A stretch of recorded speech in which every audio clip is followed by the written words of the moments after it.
Je bénis le nom du Seigneur qui a permis notre rencontre aujourd'hui. Je salue la présence du Saint-Esprit et des anges de Dieu qui travaillent autour de nous. Je bénis le nom du Seigneur qu'il fasse ce qu'il veut aujourd'hui selon sa souveraineté. Amen. J'ai commencé hier mon témoignage. Je disais que mon nom était Irène Ndungu. Le témoignage a 3 parties. Hier, j'ai commencé la première partie où j'ai parlé à propos de la mort d'un païen. Nous mourrons, nous tous, nous n'allons pas à un même endroit. Et il y a 2 éternités. Nous tous, nous n'irons pas à un même endroit. Il y aura des rencontres qui vont se limiter ici, sur terre. Après la mort, on ne se fréquentera plus avec certains. J'ai dit la première partie concernant la mort d'un païen, j'ai commencé hier.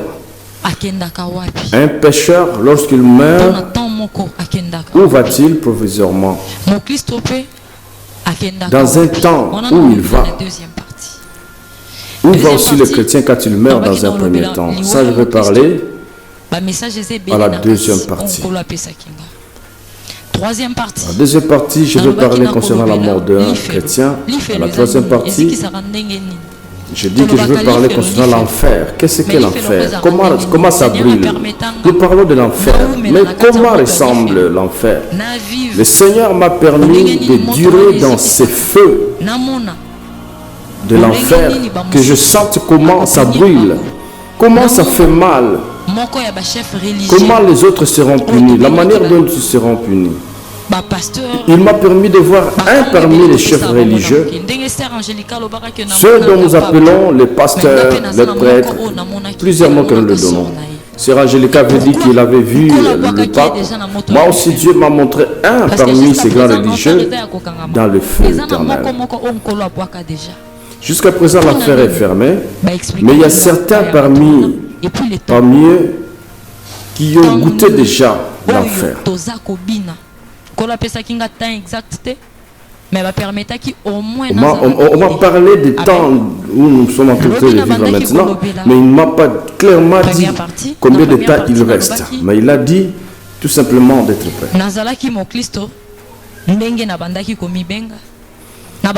J'ai dit que j'étais chrétien, je m'appelais chrétien, je faisais plaisir aux gens, mais je ne satisfaisais pas Dieu. J'étais au service du protocole, mais j'étais impudique. Je pouvais sortir avec plusieurs hommes. Je pouvais exposer mon corps. Je pouvais, n'est-ce pas, mal m'habiller pour attirer les hommes. Dos nu, je pouvais exposer mon corps n'importe comment. Et pourtant, j'étais au service du protocole. Bien aimé, quand tu viens à l'église, il faut venir pour faire plaisir à Dieu. Ne sois pas hypocrite.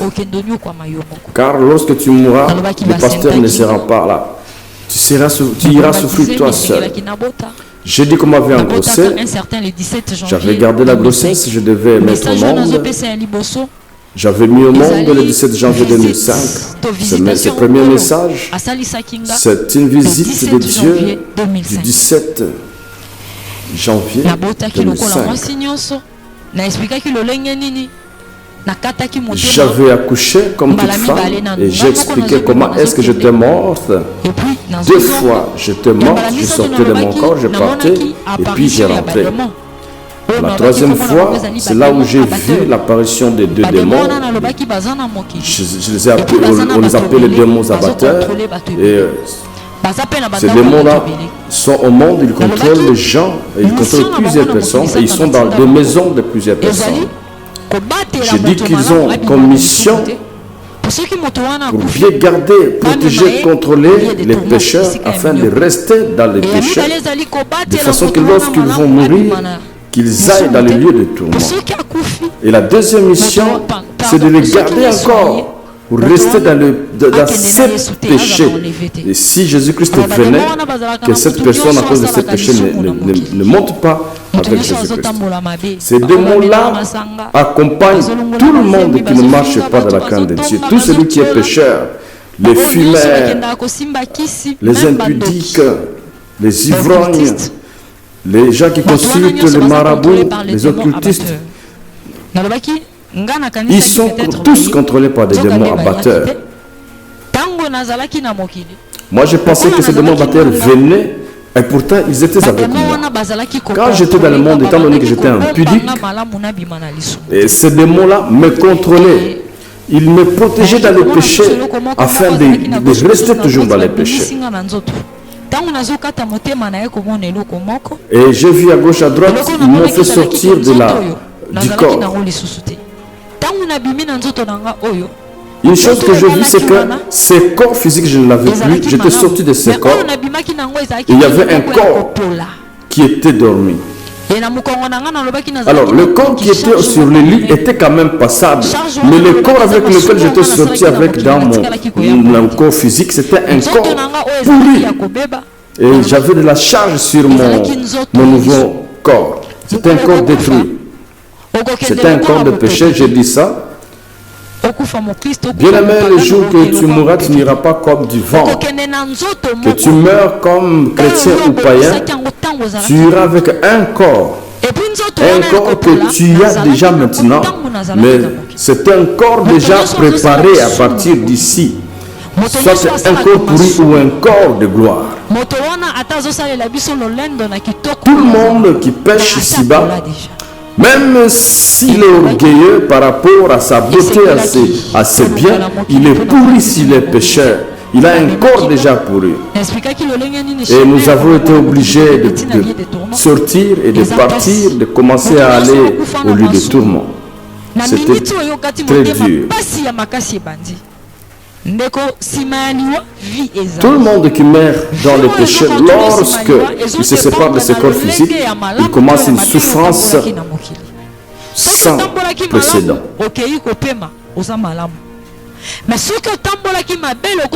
Si tu t'es bien conduit ici-bas, tu pars te reposer. Mais si tu as été un pécheur, tu pars souffrir sérieusement. J'ai dit qu'il y avait de la charge sur le dos, on ne savait pas marcher, c'était très fort. Et si tu marches et que tu essaies un peu de te reposer, ces démons batteurs te battaient très fort. C'est un chemin tortueux. Lorsqu'ils sont en train de nous frapper, ils se moquaient de nous, ils nous injuraient, nous traitaient. Ils nous traitaient des aventuriers, des idiots, parce que nous avions là toute la grâce pour être sauvés, mais nous n'avons pas voulu être sauvés. Alors, démon moko avandaki liboso ezalaki prince ya Satan, parmi ba prince nae. Nous avons rencontré un démon, un prince de Satan devant nous. Il était là. Il avait un bâton entre ses mains. Les gens qui étaient morts avant moi, ils ont fait une ligne. Il y avait à gauche, à droite des lignes devant ces démons. Moi aussi, on m'a mis sur une ligne. On était tous à la ligne et ceux que j'ai rencontrés là, ils pleuraient très fort. Pourquoi? Parce qu'ils voyaient ce qui se passait devant eux. Il y a des gens qui étaient devant et ils sortaient de ces chemins où ils allaient, on ne sait pas. On ne sait pas où ils allaient. On a demandé à ces démons qui étaient devant nous. Nous l'avons demandé de nous pardonner afin de rentrer dans le corps pour venir nous repentir. Bien aimé, après la mort, il n'y a plus le pardon, il n'y a plus la miséricorde. La vie que Dieu te donne maintenant, c'est pour que tu répares, c'est pour que tu te conduises bien, car après la mort, il n'y a plus le pardon. On ne peut pas se repentir, on ne peut pas confesser ses péchés. Bien aimé, les prières que vous faites là, vous priez pour les gens qui sont déjà morts. Ces prières-là n'arrivent pas. Si la personne n'a pas dû prendre la décision de suivre Jésus-Christ lorsqu'il était vivant, je vous assure que même vos prières là n'ont plus d'impact ou d'influence. Les démons disaient, quand vous étiez là, vous avez refusé de recevoir Jésus-Christ. Quand vous étiez là, il fallait que vous puissiez le recevoir, parce que c'est lui le chemin. Deuxièmement, il a dit, vous étiez là au monde, vous ne l'avez pas respecté. Il a donné la loi, il a donné ses commandements, vous ne l'avez pas respecté. Les serviteurs de Dieu sont toujours là à vos côtés, vous prêchez, vous exhortant, mais vous ne voulez pas respecter la parole de Dieu. Vous étiez au monde, vous avez refusé de lui servir. Vous ne savez pas que votre mission au monde, c'était que pour servir Dieu. Vous êtes là, vous commencez à chanter les chansons mondaines. Vous n'êtes pas là pour chanter et danser la musique de Wera, la musique de Jibé ou les Mouroundé. Tu es venu sur la terre pour élever le Seigneur, pour lui servir, pour l'exalter, pour l'adorer. Nous avons beaucoup pleuré. C'était difficile, c'était dur. Ceux qui étaient devant nous ont encore supplié, disant, aie pitié de nous, remets-nous au monde. Lui, il a dit, vous n'avez plus la grâce. Vous êtes déjà mort. Il n'y a plus la grâce pour vous. Bien aimé, chez Satan, il n'y aura pas de grâce, car il n'a pas l'amour. Il n'a pas d'amour. Seul Dieu est amour. Seul Dieu a l'amour. Bien aimé, le démon a commencé à nous rappeler comment est-ce que nous étions au monde. Dieu nous interpellait. Chaque jour, il nous interpellait. La première interpellation, il a dit que c'était la mort. Les gens meurent de gauche à droite. C'est pour nous tirer les oreilles, pour nous exhorter que vous aussi, si vous ne vous préparez pas, je viendrai vous prendre, vous mourrez aussi. Aujourd'hui, les dés, c'est devenu comme de la fête. Nous allons dans des morgues, ça ne nous dit plus rien. Nous ne méditons pas sur la mort des autres. Bien aimé, quand une personne meurt à tes côtés, c'est Dieu qui t'interpelle. La deuxième interpellation, il a dit que ce sont des accidents que Dieu permet. Dieu t'interpelle, dit que si tu vois cet accident-là et les gens mourir, c'est pour te dire que toi aussi tu peux mourir. Il nous a dit que les maladies, beaucoup de maladies ici, ce sont des interpellations. Il y a plusieurs maladies qui atteignent plusieurs personnes qui meurent, mais quand toi tu es malade et que tu ne meurs pas, c'est une interpellation que toi aussi tu peux attraper une maladie et mourir. Le démon nous a dit, votre chef, votre roi, vous a tiré les oreilles. À chaque fois que vous allez à l'église, lorsque le pasteur vous prêchait, c'était votre maître qui vous parlait, qui vous interpellait. Bien aimé, quand nous venons à l'église, cette parole que nous entendons, la parole que nous écoutons, ne faisons pas ça une habitude, mais plutôt, il faut considérer que c'est Dieu qui nous parle. Lorsque nous n'arrivons pas à comprendre que c'est le message de Dieu, c'est pour cette raison, lorsque nous sortons, nous critiquons même sur la parole que nous avons écoutée. Regarde ce pasteur-là, il nous prêche de la repentance. Ça sont ses messages propres. Les pasteurs qui prêchent sur la sanctification, ils ne sont pas aimés. Ils ne sont pas appréciés. On les donne des noms, mais c'est le sanctificateur. Bien aimé, ne nous habituons pas au message de Dieu. Changeons lorsqu'il y a une prédication, une exhortation. Il n'y a aucun pasteur, il n'y a aucun serviteur de Dieu qui peut donner son message. Le message qu'il donne, c'est le message de Dieu. La Bible dit, toute écriture est inspirée de Dieu.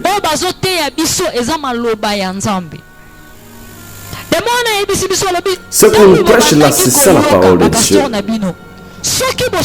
Les démons nous disaient toujours, lorsque vous entendiez, lorsque vous écoutiez vos pasteurs, si vous avez changé, mettre en pratique cette parole, votre maître vous tirait les oreilles, il vous interpellait, il vous parlait chaque jour. Mais vous vous êtes habitué de cette parole. L'église est devenue un lieu de rencontre. L'église est devenue un endroit où nous venons nous montrer comme quoi nous sommes forts, nous sommes riches. Les vêtements, nos moyens, nos matériels. Bien-aimés, quand nous venons et qu'on nous prêche, c'est Dieu qui nous interpelle, qui nous parle. Le démon nous a encore dit ceci. Regardez comme celui-ci. Nous avons vu comment vous faites les confessions sur la terre. On m'a montré une confession que j'avais faite. Bien aimé, c'était comme un écran. Un grand écran, un téléviseur. Quand nous étions en train de regarder sur le téléviseur, cet écran mettait tout ce que je faisais, tout était enregistré et il n'y a rien que je pouvais me dire que ce n'était pas moi. Tout était clair devant cet écran qu'on avait mis devant. On a montré tout.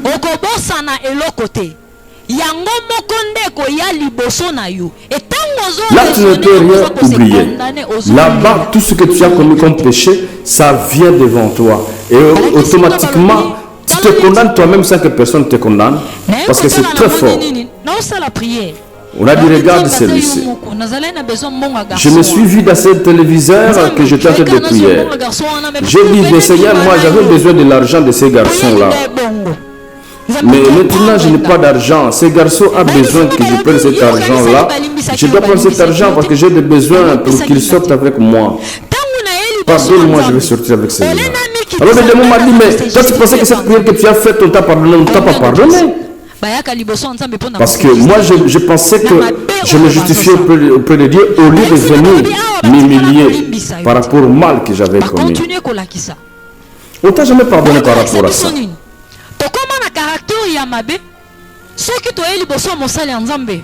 On a montré encore quelque chose. Nous avons un nouveau caractère lorsque nous venons confesser auprès d'un serviteur de Dieu.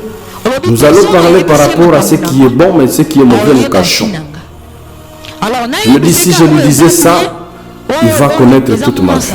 Je vais lui dire tout simplement ce qui est passable. Hein. Comme ça, ce qui est vraiment profond et mauvais, je garde.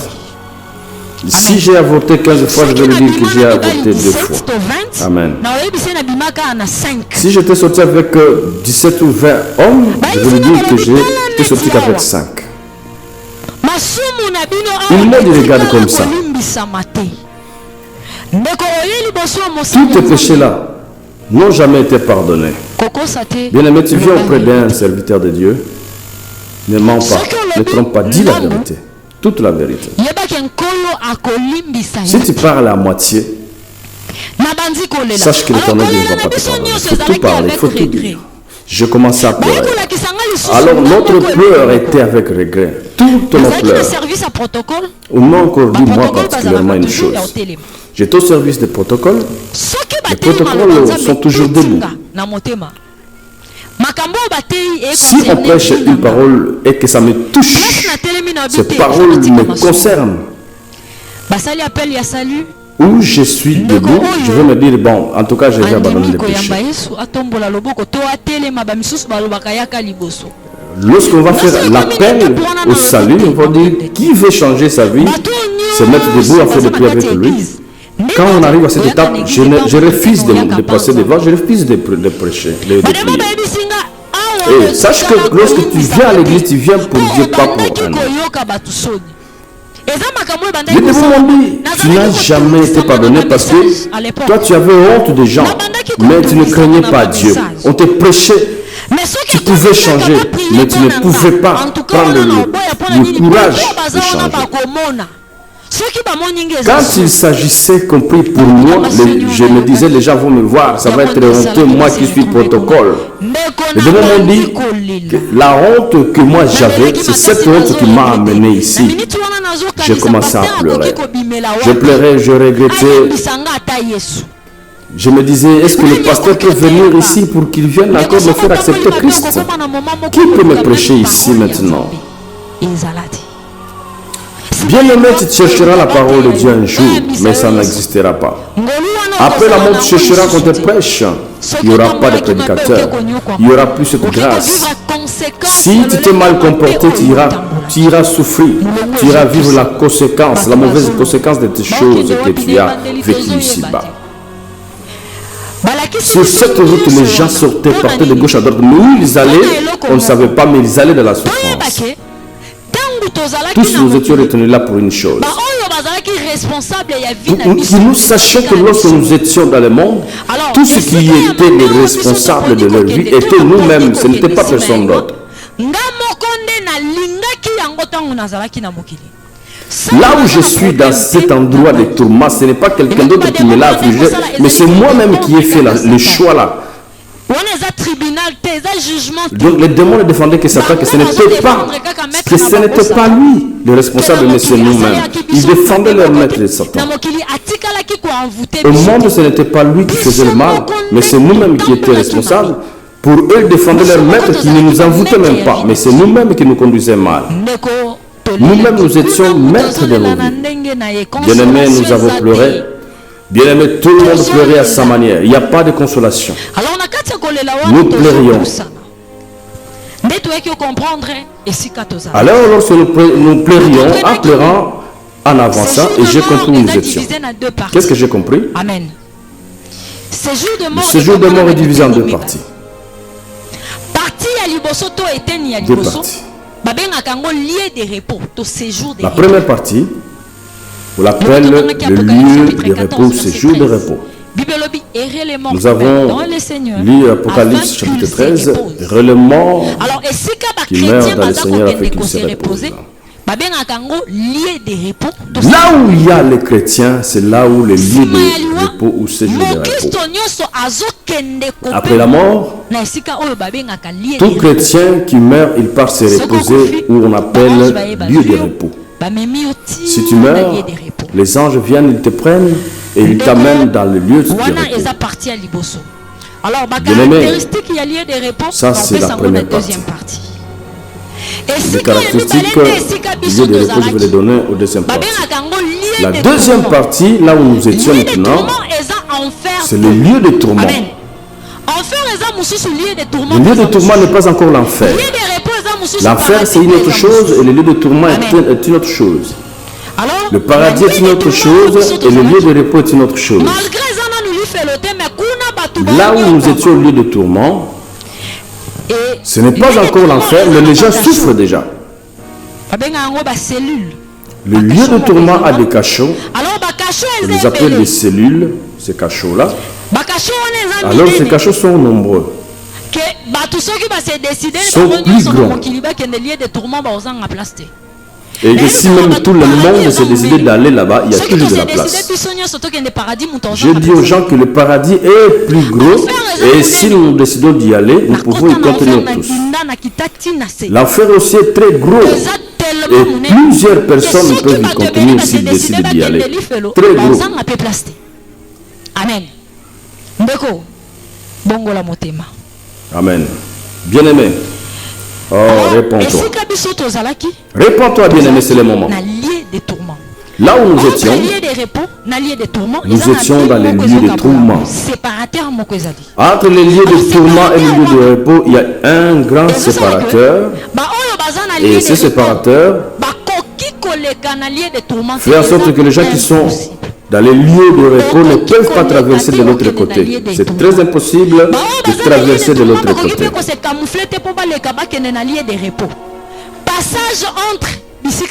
Il est impossible de traverser de l'autre bord. Les passages entre les deux places sont très difficiles. Quand tu arrives là, on va te montrer que tu es le maître de ta vie toi-même. On va te montrer que le diable n'a pas de problème avec toi, mais c'est toi-même le responsable. Maintenant, la deuxième chose qu'on doit te donner, c'est ce qu'on appelle le code d'accès. Ceux qui aillent au lieu de repos, ils ont leur code, et ceux qui vont au lieu de tourment ont leur code d'accès. C'est quoi le code d'accès là-bas? Sur mon dos, il y a la charge des péchés. Une très grande charge, le poids lourd. Il faudrait qu'on me donne mon code à la poitrine.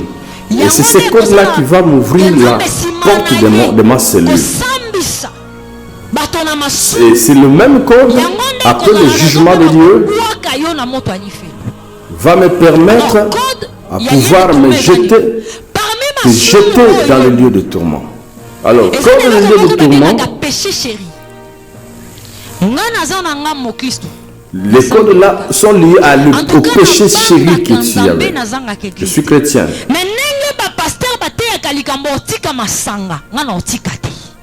Amen. Voilà. C'est-à-dire que tu pries Dieu, mais il y a un péché chéri que tu gardes, que tu ne veux pas laisser. C'est ça ton code. Donc tu seras reconnu par rapport à ton code là. Le pasteur peut prêcher. Mais ce qui concerne l'ivrognerie, tout ce qui concerne la bière, tout ce qui concerne l'alcool, tu ne peux pas abandonner. C'est le péché que tu enchéris. C'est le péché que tu chéris. Et ce péché-là va, c'est ça ton code. C'est à partir de ça qu'on va te reconnaître. Mais avant mariage, je viens à l'église. On peut m'interdire toutes choses, mais m'interdire l'impudicité, je ne peux pas. Ça, c'est mon code. Mon code sera annexé à ces péchés. Le péché chéri là. Le code là. Donc le code là est lié à ton péché chéri. Le péché que tu aimais beaucoup, que tu ne pouvais pas t'en séparer. Qu'est-ce qui se passait? On avançait sur la ligne. Plus on avançait, tu vas rencontrer un démon devant toi, il prendra son bateau et il va juste le poser sur ta poitrine. Automatiquement, il va afficher ton péché sur ta poitrine. Voleur, impudique, menteur, ivrogne. Démon abatteur, démon bazanga misu, bazanga matoi, bazanga munoko, bazanga zolo. On explique que uta lobi bazalaka na batu na mokili bato masumu. O balala na batu ebele, balamuka na batu ebele, bakoma baninga na bango tango nyos. Les démons abatteurs sont très laids. Ces démons-là sont méchants. Ces démons-là, quand tu mets, ils vont te prendre, ils vont t'amener. Amen. Il faut t'amener jusque dans la cellule où toi tu dois aller. Là au tourment, il y a plusieurs sortes de tourments là-bas. Quand vous arrivez là devant la cellule, la cellule n'est pas ouverte par une clé ordinaire. Un démon à l'intérieur, un démon dehors ne peuvent pas ouvrir ça. Juste quand tu arrives devant la porte, ton code sur ta poitrine va taper sur la porte et la porte va s'ouvrir. Il y a les portes qui s'ouvrent par les empreintes. Mais là, ce n'est pas l'empreinte. Là, c'est le code sur la poitrine qui va ouvrir la porte. Et considère que tu ne peux pas entrer toi seul. Le démon qui est aussi là à l'intérieur ne peut pas sortir pour te prendre et te faire entrer. Ça ne se fait pas comme ça. Ce qui se fait, c'est quoi? À partir de l'intérieur, il y a un grand vent violent qui va sortir et ça va te protéger. Ça va te projeter plutôt. Ça te projette. Si ça va te projeter à partir de la tête ou de la main, ça te jette au-dedans. Lorsque ce vent-là te prend, ça te prend avec une grande puissance, ça te prend par n'importe où et ça va te projeter. Lorsque ça te projette, ça fait très mal. Tu entres au-dedans, la porte fermée et les démons abatteurs rentrent au monde. Ça part, ils partent chercher quelqu'un d'autre qu'ils peuvent protéger afin qu'ils puissent aussi périr. C'était très fort, c'était très difficile. Quand nous avons vu ça, nous avons commencé à pleurer. Nous avons vraiment beaucoup pleuré. Nous voyons la souffrance des autres. Ceux qui vont au lieu de repos, leur corps. Quelqu'un qui devient en Christ, il devient une nouvelle créature. Quand on devient chrétien, la première chose, c'est que Jésus vient entrer dans la vie de quelqu'un. Alors Jésus-Christ devient le passeport de cette personne. Et le Saint-Esprit vient, il met son cachet. C'est ça le visa. Le chrétien au monde a le passeport Jésus-Christ et le Saint-Esprit comme son visa. Alors, C'est ça le code du chrétien. Alléluia. Alléluia. Que tu sois loué. Notre code, c'est Jésus-Christ que nous recevons. Alléluia. Il n'a pas peur. Quelqu'un qui a le visa, qui a le passeport, lorsque Jésus-Christ vient, il va dire, oh Jésus vient, il n'a pas peur. Pourquoi un passeport? Alléluia. Il n'a pas peur lorsque la mort vient, celui qui a le code de Jésus-Christ, parce qu'il a le passeport. Il sait où il va. Il sait où il va. Il le suit, il va se reposer. Il part où il y a la joie.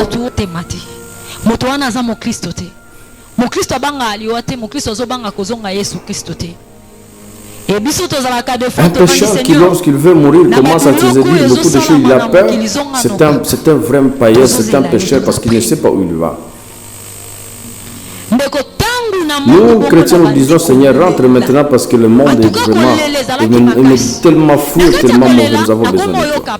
Bien-aimé, quand j'ai vu ça, j'ai commencé à pleurer. Le pleur était très très fort et j'avais très mal. Je commençais à dire une chose. Vraiment, je suis arrivé ici, comment j'ai vu tout ce qui se passe. On me frappe, je souffre. Les autres qui sont restés, j'ai commencé à raisonner concernant mes amis qui étaient restés, les gens avec qui nous faisions tout ce qui était mauvais, mes complices avec qui nous réjouissions, avec qui nous péchions. Qui va les pécher? Qui va les rire ce qui se passe ici? Bien aimé, après la mort, il y a d'autres réalités.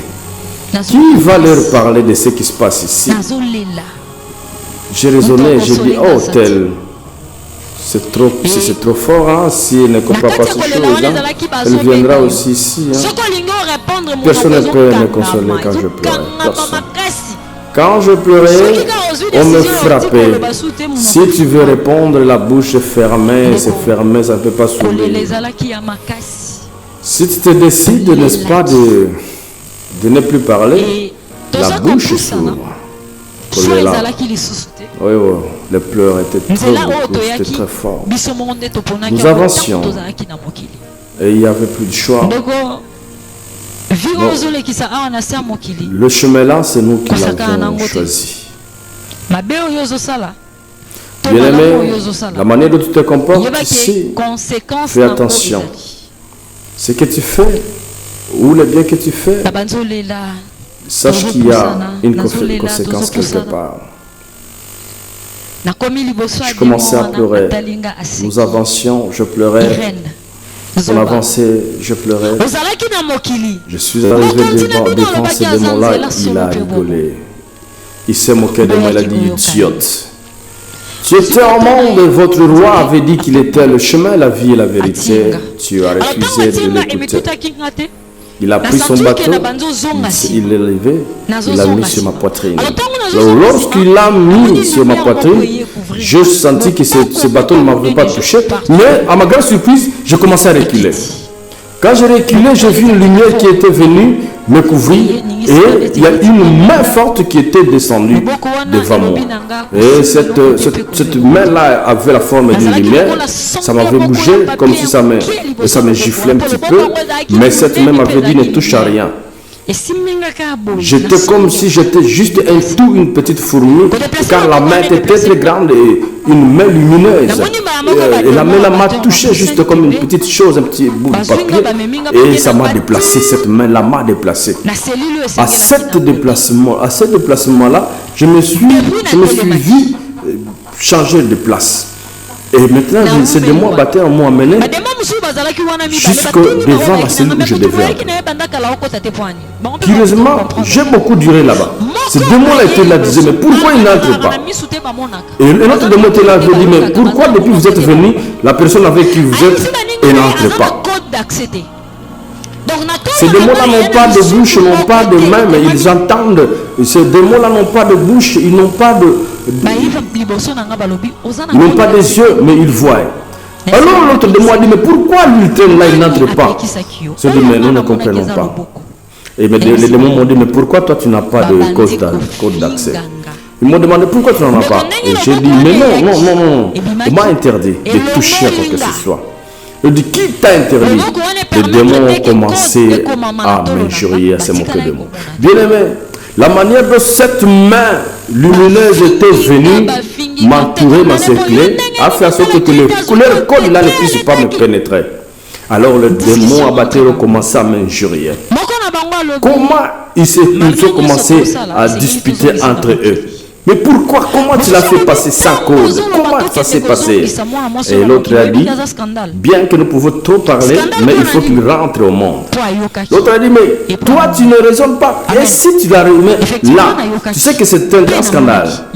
C'est un scandale parce que elle a vu, elle a entendu ce qui se passe. Et si elle rentre là, elle va partir parler. Effectivement, j'ai parlé, j'ai entendu, et je suis venu parler, j'ai vu et j'ai parlé ce que j'ai vu. Ils avaient peur que je voie. Donc, le suivre, nous allons le protéger dans notre cercle là. Bien aimé, c'est qu'ils m'ont promis qu'ils vont me protéger. Dans ça qui soit à côté de moi, ils m'encadrent. Bien aimé, il y a certains endroits où si je vais là-bas, je les combats. Parce que ces démons abattus sont toujours là. Très fort. Je donne ce témoignage chaque semaine par la pluie. Ils cherchent de toutes leurs façons pour me faire périr, pour que je meure. Mais ils ne seront pas. Moi, je ne rentrerai pas avant ma mission, avant la fin de ma mission. J'ai la mission de pouvoir propager ce témoignage dans le monde entier. Ils ne seront pas, car Dieu ne les permettra pas. Dieu ne les permettra pas, non plus. Alors, ils ont commencé, ils ont décidé de me ramener dans le monde. Et ils ont commencé à venir. Ils m'ont amené. Nous avons commencé à retourner. Ils avaient une mission au cimetière. Lorsque nous sommes arrivés au cimetière, ils étaient là, ils marchaient avec moi au cimetière. Alors, le démon marche avec beaucoup de vitesse. Toute cette parcelle peut faire que trois pas. Nous avons circulé les cimetières, tous les cimetières. Ce que j'ai vu au cimetière, amen. Si nous arrivons devant certaines tombes faisaient sortir un grand vent. Et ces vents-là projetaient ces démons de loin. Ce sont des tombes de chrétiens. Si le chrétien meurt, sa tombe, le démon n'a pas la force. N'a pas la force de faire de la blague. Ne peut pas toucher même aux os d'un chrétien. Le vent les protège. Il y a quelqu'un qui est mort. Oh, je l'ai vu passer comme ça. Je l'ai vu passer comme ça. Donc les démons blaguent avec eux. Les démons jouent avec les âmes des gens qui sont morts, les tombes des gens qui sont dans les péchés. Il faisait des blagues dans les tombes des péchés. Le constat que j'ai fait dans plusieurs tombes, dans plusieurs cimetières, pas de petites projections. Une projection qui peut te prendre d'ici jusqu'à 500 ou 1000 mètres. Et si ça te projette, ils auront la difficulté de se remettre. Et je regardais, je ne pouvais pas parler, je n'avais aucun pouvoir sur eux. Juste peu de tombes qui faisaient sortir des puissances pour le projecteur de loin. Et j'ai vu comment les démons m'ont projeté et les anges sont venus me prendre. Quand l'ange veut te prendre, lorsque tu veux tomber, si on t'a projeté, l'ange vient, il te prend à partir du sol afin que tu ne puisses pas tomber. Tout doucement. Quand tu viens là, tu veux tomber, l'ange te prend doucement et il te protège. Bien-aimé, j'ai vu. De peur que ton pied ne heurte le sol. Ce qui est à dire, le démon parle la langue dont toi tu parles. Il n'y a pas d'interprète entre quelqu'un, entre l'homme et l'interprète. L'ange parle la langue dont tu parles. Il n'y a pas d'interprète entre l'homme et l'ange. Il s'adapte à la langue. Les anges m'ont pris. Nous sommes entrés dans l'hôpital où j'étais mort. Nous sommes rencontrés là-bas. Nous sommes entrés là-bas. Nous avons vu mon corps était allongé sur un lit. Alors lorsque je dors, pendant que j'étais sur le lit là, j'étais là, j'étais à gauche, avec un ange. On était justement debout où se trouvait la tête. Ils m'ont laissé du côté de la tête et ils sont venus là où il y avait mes jambes. Un ange a pris une jambe, il a commencé à l'ouvrir. Il a commencé à l'ouvrir. Il a fait que ma jambe s'ouvre calmement. Et l'autre jambe de la même manière.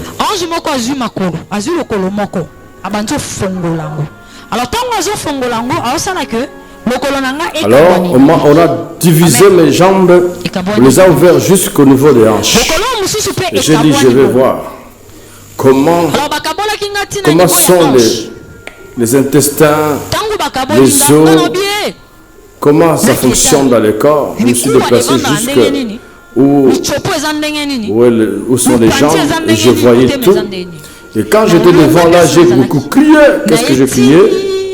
Ce corps ici, je l'ai vu. Mais à l'intérieur, comme j'attendais, ce n'est pas la même chose. Je n'ai vu aucun os, je n'ai pas vu les parties intérieures, je n'ai pas vu les intestins. J'ai regardé à l'intérieur, je n'ai pas vu ni le cœur, j'ai vu vide dedans. Une seule chose que j'ai vue, je n'ai vu qu'une enveloppe, je n'ai rien vu, même des autres. J'étais étonné, mais qu'est-ce que c'est que ceci? Bien aimé, quand même nous vivons, hein, lorsque nous vivons, tout ce qu'il y a dedans les intestins, ben tout ça, en réalité dans l'homme c'est l'esprit. Hein. Donc je me suis dit, mais c'est quand c'est juste une enveloppe, j'ai rien vu dedans. Ah, bien aimé, ce corps est une enveloppe. Amen. Cherche au-dedans de toi. Fais en sorte que les choses qui vont faire le plan de ton esprit, ce qui va valoriser ton esprit, c'est ce que tu dois prioriser. À la place de s'adonner au vin, à la place de s'adonner à des choses mauvaises, enrichir les choses spirituelles. Tous les gens qui sont morts sont partis éternellement dans l'enfer, dans la destruction. Bien aimé, à cet instant, l'Éternel est en train de faire des choses impossibles. Il le fait à une seule cause par rapport au temps. Maintenant, nous sommes à la fin du temps et l'Éternel est en train de faire des choses. Et il a besoin de plusieurs personnes dans le paradis. Jésus-Christ m'a dit, une chose qui était précieuse devant moi, c'est l'esprit de l'homme. Bien-aimé, il ne faut pas te donner à ce corps. J'ai deux fois fait l'expérience, je ne suis pas parti avec ce corps. Ce corps-ci finit ici-bas. Ce corps reste toujours ici-bas. Mais l'esprit part. Mais où va l'esprit? Nous achetons beaucoup de choses pour ce corps. Les cercueils. Bien-aimés, nous enterrons ce corps. Ce que nous enterrons, ce n'est que cette caracasse, ce n'est que cette enveloppe. Mais l'homme proprement dit, l'esprit, à quelque part où il va. Quelle que soit la valeur des vêtements que vous pouvez l'habiller, ça n'a plus d'impact, surtout s'il va en enfer, surtout s'il va au lieu de tourment. Bien aimé, le pasteur Jacques Vernon disait que lui, si même il mourait, ne vous inquiétez pas de trop. Appelez-moi n'importe comment. Dois de moins cher parce que c'est une enveloppe. On te dit, viens à la veillée de prière. Tu dis, ben, il fait très froid, je ne viens pas. Parce qu'il avait compris. Je ne viendrai pas. Là où il n'y a pas de porte, les conditions ne sont pas bonnes, non, je ne viendrai pas à la veille. Je n'irai pas prier. Je vais justement expliquer. Je vais chercher des échappatoires. Agenouillez-vous. Prions le Seigneur à Dorolé. Je te regarde et dis, mais mes vêtements que j'ai dû acheter au grand prix, les salir pour la prière, ah non. Regarde la chaussure, tu dis non, non, cette belle chaussure. Mais non, je ne peux pas détruire ma teinture à cause de la prière. Donc tu regardes les choses terrestres. Tu donnes trop de valeur à ce corps. Mais je t'assure que ce corps, c'est juste une enveloppe qui ne va pas te remercier un seul jour. Quand tu partiras avec rien du tout. Ne partiras pas avec ça.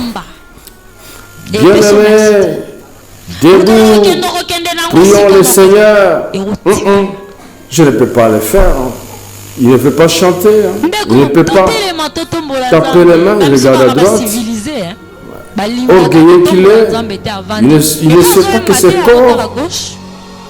corps, c'est juste une enveloppe inutile. Un corps inutile, une enveloppe destructive.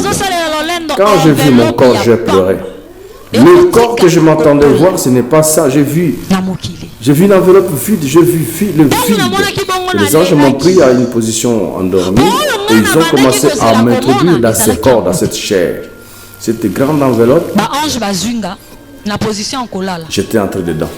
La manière dont nous prenons la lettre et nous introduisons dans une enveloppe, c'est la même manière qu'on m'a introduit. On m'a bougé de la même manière qu'on peut bouger une lettre dans une enveloppe. Et si ça essaye un peu de décaler, ils doivent bouger afin que ça puisse se marier. Et c'est ce corps-là. Et c'est ce corps-là que nous valorisons trop. Les retraites, nous ne voulons pas faire. Nous ne voulons pas entrer dans des... On se dit des conditions, de mauvaises conditions. Non, chez moi à la maison, j'ai toutes les choses, j'ai tout ce qui me suffit. Je ne saurais pas partir. Bien-aimé, fais le plein de ton esprit. Nourris ton esprit. Tu n'iras nulle part avec ce corps. C'est ton esprit qui ira rencontrer le Seigneur, pas ce corps. Le Seigneur ne jugera pas ce corps. Il ira juger l'âme, il ira juger l'esprit. Bien-aimé, on a commencé à m'introduire dans mon corps et je m'étonnais, je me disais, mais j'entre quand même. Voilà, la main est entrée, la tête est entrée, on l'a rangée, on l'a bien ajusté et je m'étonnais. Quand on a fini de m'introduire dans mon corps, de manière dont on a ouvert, on a commencé à refermer partout et on m'a maintenant levé et je ne m'étais pas réveillé encore. Et les démons étaient encore venus de retour. Ils étaient vite là-bas. Et les démons ont dit aux anges, mais votre roi, après la mort, ils ne viennent plus prendre les personnes. Mais qu'est-ce que vous êtes venus faire ici? Pourquoi vous les protégez? Ils sont venus me protéger, ils sont venus me réclamer. Ils sont venus réclamer mon corps. Bien aimé, ils avaient raison parce que j'étais un pécheur, Après la mort, ils ne pouvaient pas me garder. Ils ont dit, notre chef nous a envoyés. Ils ont dit de les garder. Les démons ont dit non. Non. Après la mort, vous ne pouvez pas. Vous ne pouvez pas. Après la mort, les anges ne peuvent pas venir. Vous ne voulez pas pardonner. La haine, le rancœur. Après la mort, personne ne peut venir. Personne ne viendra. Ne viendra arranger vos relations. Personne ne viendra. Si tu as la colère, il ne faut pas rester dans la colère jusqu'à ce que le soleil se couche. Tu es une personne rancunière. Après la mort, vous n'allez pas parler avec les anges. Vous ne parlerez pas avec d'autres personnes à part les démons abatteurs. Alors quand les démons parlaient ainsi, les démons abatteurs sont venus vite et ils m'ont ravi entre les mains des anges. Les anges sont venus. Ils m'ont encore ravi. J'étais comme un ballon. Les démons me prennent comme ça. Les anges me prennent comme ça. Moi-même, je n'avais pas de position. On me projetait. On me balançait. Et à l'intérieur, je disais, les anges, non, faites-moi sortir de leurs mains, s'il vous plaît. Dans la bouche, il n'y a pas moyen de parler. Si les anges essaient un peu, ils me tirent, je me sens bien. Si les démons me touchent, c'était la mort. Je me sentais mal. Qu'est-ce qui s'est passé? Je suis à l'hôpital. Lorsque le démon fouillait avec moi, ils entraient dans des pavillons. Pour traverser le pavillon, nous n'avions pas besoin d'ouvrir la porte. C'était une question de traverser le mur sans passer par la porte. Et les gens venaient. Ce qui m'a étonné quand je voyais les gens devant moi, une personne était devant nous avec le démon. Une personne venait. Les démons ont regardé cette personne. Ils ont regardé. Nous sommes cognés sur l'homme. Nous sommes entrés dans cette personne. Ce qui m'a étonné dans le corps de cet homme, il y a eu beaucoup de portes dans les portes de cette personne. Je me suis dit, mais c'est un temple, un grand espace, une grande personne, beaucoup de portes. Bien aimé, le corps de tout un chacun est un temple. Bien aimé, le corps du chrétien, c'est un temple du Saint-Esprit. Pour les païens, c'est un temple où les démons entrent et sortent. Ils sortent dehors, ils essaient un peu de faire ce qu'ils peuvent faire, ils rentrent dans leur mauvais temple. Les autres peuvent entrer, d'autres sortir. Ils ont libre droit sur le corps d'un païen, sur le corps d'un pécheur. Ils se multiplient son nombre. Amen. Bien aimé, lorsque les serviteurs de Dieu nous disent de fermer les portes, ils savent. Il y a vraiment des portes, quand c'est ouverte, les démons entrent et sortent. Ils parlent ainsi par rapport à l'aide du Saint-Esprit. Je me suis étonné. Donc nous sommes dans nos corps, on peut sortir à partir du bras, à partir de la bouche, à partir du ventre. Un grand temple, mais une seule personne. Le corps d'un païen. Ça m'a beaucoup étonné. Ce qui me fait mal, c'est lorsque nous entrons à l'hôpital. À l'hôpital, nous sommes entrés dans plusieurs corps. Plusieurs personnes, nous sommes passés par leur corps. Lorsque les démons venaient, il y a de ces personnes, quand nous venons avec ces démons-là, quand ils venaient, cette personne-là balançait avec une belle puissance les démons et moi.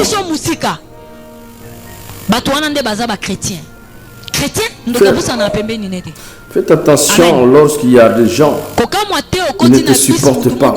C'est que sûrement tu me déranges parce que tu as la puissance de Dieu. Les sorciers ne supportent pas les chrétiens parce qu'il y a la puissance que les chrétiens dégagent. Il faut comprendre. Oh, déranger. Plusieurs chrétiens, lorsqu'on essayait un peu de les rapprocher, nous étions projetés de loin. Je m'étonnais juste parce que le corps d'un homme était vaste et grand comme ça. On entrait, on sortait, on entrait, on sortait. Mais je m'étonnais. Alors il y avait une très grande guerre entre les anges et les démons pour me prendre. Les anges ont eu l'ordre de me laisser. Dieu les a ordonnés de me laisser. Je suis resté avec les démons. Les démons ont pris et étaient partis avec moi dans une salle. Ils m'ont allongé sur un lit. Et j'ai vu un autre démon venir. Le démon a une forme d'une femme. Il portait un pagne noir de ses épaules jusqu'aux pieds à la forme d'une personne et du cou en haut la forme d'un lion. Alors il a commencé à m'injurier. Tu es une personne injurieuse, réponds-toi, sinon tu iras en enfer. Si tu te moques des gens, je t'assure tu iras en enfer. Bien aimé, ce sont les signes des démons. C'est comme ça que se comportent les démons. Les démons savent critiquer, ils savent se moquer. Lorsque le démon a fini de m'injurier, de se moquer de moi, il a dit aux abatteurs, il a dit, allez-y, là où vit Irène, allez-y prendre quelque chose. Allez-y prendre quelque chose comme un bien qui l'appartient.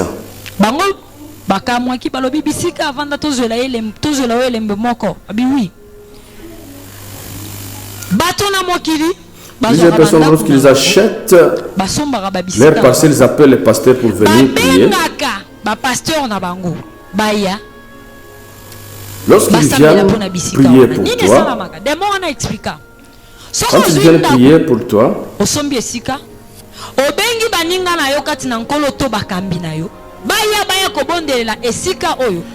la prière qu'ils vont faire là, la première prière là, c'est un feu. C'est un feu qu'on allume dans la maison. Mais pour que ce feu-là continue à s'allumer, il faut que toi, tu restes dans le Seigneur et que tu sois une personne de prière pour que ce feu demeure. Alors, tous ces gens-là, les frères ou les serviteurs de Dieu, lorsqu'ils partent, et que toi tu commences avec tes péchés, amène-moi la bière, amène-moi ça, amène-moi l'alcool. Petit quartier par le bivier, 1000 combien? 1000 combien? Tu as pris 1000 combien? Tu envoies la bière, tu envoies. Amen. Comme les pasteurs sont partis, je peux maintenant prendre l'alcool. Quand tu prends ça, le feu qu'on a allumé là dans la maison commence à s'éteindre petit à petit.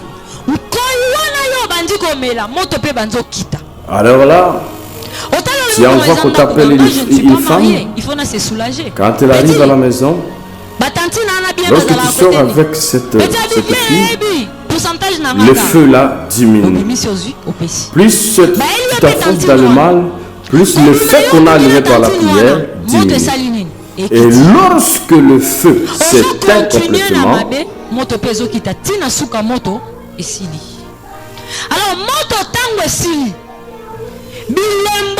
maintenant là, quand c'est éteint, les démons abatteurs viennent te contrôler. Mais ceux qui sont ici,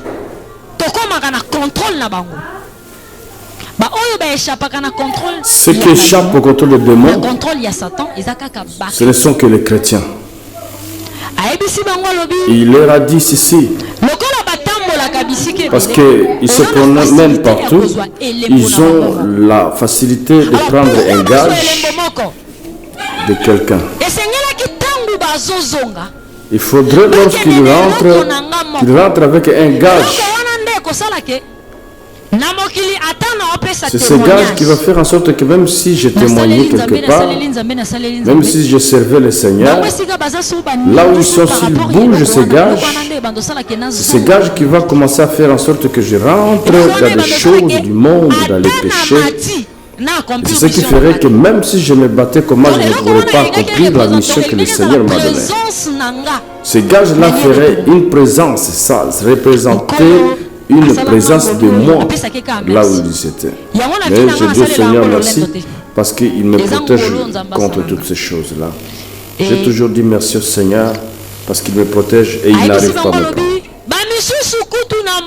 Il leur a dit, les autres même sur cette terre, ils ont des songes par rapport au gage. Ils ont des songes par rapport à là où ils vivaient. Ils vivaient il y a longtemps.